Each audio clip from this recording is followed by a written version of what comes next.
1 week ஆச்சு, எதுவுமே போடலை நான். நல்லா டர்ன் ஆகிடுச்சு ஃபேஸ். ஃபஸ்ட்டு ஒரு ப்ளீச் ஏஜெண்ட் இதை முடிச்சுட்டு அதுக்கப்புறமா நம்மளோட மேஜிக் பேக். சரிங்களா? 2 ஸ்பூன் வந்து நான் அப்படியே கொஞ்சம் தண்ணி போட்டுக்கோங்க.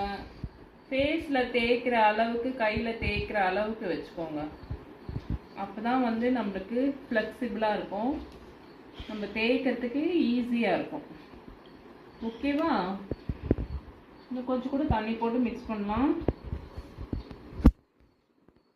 டிஸ்டர்ப் ஆகாமல் போட்டுக்கோங்க. நல்லா கலக்கியாச்சு. நல்லா பாருங்களேன், இந்த லிக்விட் பதத்துக்கு இருக்கணும். நல்லா லிக்விட் பதத்துக்கு இருக்கணும். அதில் நடுவில் இந்த காஃபி தூள் மட்டும் டக்குன்னு அது தண்ணி பட்டுருச்சுன்னா கொஞ்சம் உங்களுக்கு கட்டியான மாதிரி ஆகிடும். அதை மட்டும் கொஞ்சம் கரைச்சிக்கோங்க. நல்லா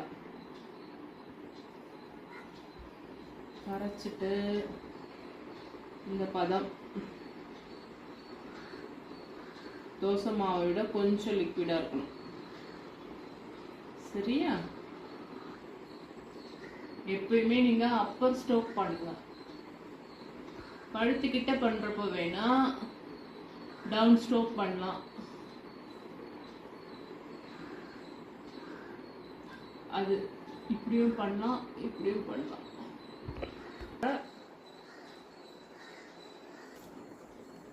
ரைஸ் ஃப்ளோர் நீங்கள் கடலை மாவு போட்டிங்கன்னா கொஞ்சம் அப்படியே பிடிச்சிடும். பாருங்க, நல்லா போட்டுக்கோங்க.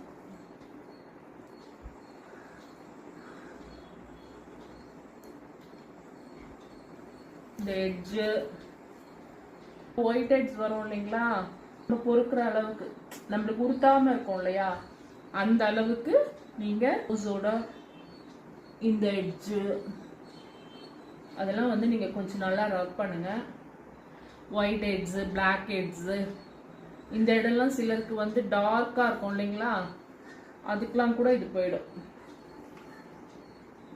நீங்கள் போட்டுக்கிட்டே வந்தீங்கன்னா போயிடும். ஏன்னா இப்போ எனக்கு சேஞ்ச் தெரியுது. அந்த ஃபேஸோட மேக்கப் போட்டால் கொஞ்சம் டல் அடிக்கும். அப்போ வந்து திருப்பி எனக்கு தெரியும், ஆஹா விட்டுட்டோம், ஒரு வாரமாக விட்டுட்டோம், நம்ம ஏதாவது ஸ்டார்ட் பண்ணணும் அப்படின்னு எனக்கு தெரியும். அது மாதிரி இன்னைக்கு சரி ஏதாவது ஒன்று